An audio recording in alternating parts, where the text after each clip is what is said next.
മുഖ്യമന്ത്രി ആരാകണമെന്നുള്ള ഈ 3 പേരുടെ കോമ്പറ്റീഷൻ. ഞാൻ ചോദിക്കുന്നത് ഇത്രയും വലിയൊരു പാർട്ടിക്ക്, കോൺഗ്രസ് എന്ന് പറയുന്ന പാർട്ടിക്ക് ഈ 4-ാം തീയതി റിസൾട്ട് വന്നതിന് ശേഷം ഇത്രയും ദിവസം കൊണ്ട് തീരുമാനം എടുക്കാൻ പറ്റിയില്ലേ? ഞങ്ങൾ ഈ ചായക്കടയുടെ വാതിക്കൽ നിന്ന് ഞങ്ങൾ എന്ത് പറയാം? ഇനി ഞങ്ങളുടെ അഭിപ്രായങ്ങളെ എന്തുവരെ മൂല്യം കൽപ്പിക്കും? നിങ്ങളൊരു കവറേജിന് വേണ്ടി ഞങ്ങളെ കവർ ചെയ്യുന്നു, ഞങ്ങൾ പറയാം. പിന്നെ അരിപ്പാടുകാരൻ എന്നുള്ള രീതിയിൽ ഒരുപക്ഷെ ഞാൻ കോൺഗ്രസ്സുകാരനല്ലേലും എൻ്റെ ആഗ്രഹം എന്തായിരിക്കും? രമേശ് ചെന്നിത്തല വരണം. പിന്നെ പ്രതിപക്ഷ നേതാവായിരുന്ന VDയുടെ അധ്വാനത്തെ ബാധിക്കുമ്പോൾ അതെ. പക്ഷെ ഒരു കാരണം ഞാൻ വ്യക്തമായിട്ട് പറയാം, KC എന്ന് പറയുന്ന അദ്ദേഹത്തെക്കുറിച്ച് വളരെ ദയനീയാവസ്ഥയിലേ പറയാനുള്ളൂ.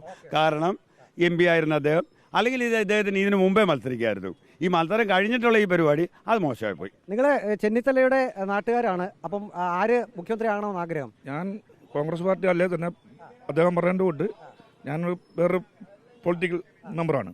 എന്നാലും അരിപ്പാടുകാരൻ ഉള്ള നിലയിൽ RC വരണമെന്നാണ് നമ്മുടെ ആഗ്രഹം. ചേട്ടൻ്റെ ആഗ്രഹം എന്താണ്? ആര് മുഖ്യമന്ത്രിയാണ്? രമേശ് ചെന്നിത്തലയാണോന്ന് എൻ്റെ ആഗ്രഹം. വികസന നായകനാണ് ഈ ഹരിപ്പാടിൻ്റെ. ചേട്ടൻ്റെ ആഗ്രഹം? ഞങ്ങൾക്കും ചെന്നിത്തല വരണമെന്നുള്ള ആഗ്രഹം. അദ്ദേഹം പറട്ടെ. അരുൺ, ഈ ചായക്കടയിലെ ഒരു അമ്മയുണ്ടായിരുന്നു. അമ്മ നേരത്തെ നമ്മളോട് സംസാരിച്ചിരുന്നു. ഇപ്പോൾ അല്പം ദൂരെയാണ്, മാറി നിൽക്കുകയാണ്.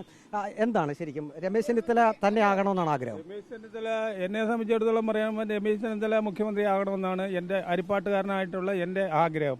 എങ്കിലും ഈ ഏറ്റവും വലിയ ഭൂരിപക്ഷത്തിൽ, ഈ കേരളത്തിൻ്റെ ചരിത്രത്തിൽ ഏറ്റവും വലിയ ഭൂരിപക്ഷത്തിൽ ജയിപ്പിച്ചു കൊണ്ടുവന്ന ജനങ്ങളെ വിട്ടുകളാക്കിക്കൊണ്ട് ഇന്ന് 10 നാൾ പിന്നിട്ടപ്പോഴും ഒരു തീരുമാനമെടുക്കാത്ത ഇന്ത്യൻ നാഷണൽ കോൺഗ്രസ് എന്ന് പറയുന്ന നേതാക്കന്മാർക്ക് ലജ്ഞയില്ലയോ എന്ന് ആണ് എൻ്റെ ചോദ്യം.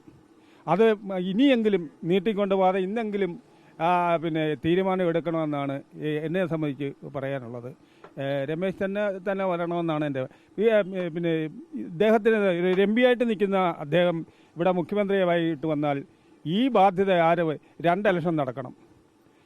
പാർലമെന്റിലും നടക്കണം, അസംബ്ലിയിലും നടക്കണം. ഈ ബാധ്യത പറഞ്ഞ MP എന്ന് പറയുന്ന ഒരു വ്യക്തിയാണ് ഈ മുഖ്യമന്ത്രി സ്ഥാനത്ത് ഇവരെ കൊണ്ടുവരേണ്ടത്. രമേശ് ചെന്നിത്തലയോ പ്രതിപക്ഷ നേതാവിനെ കൊണ്ടുവരേണ്ടത് MP-യാണ്.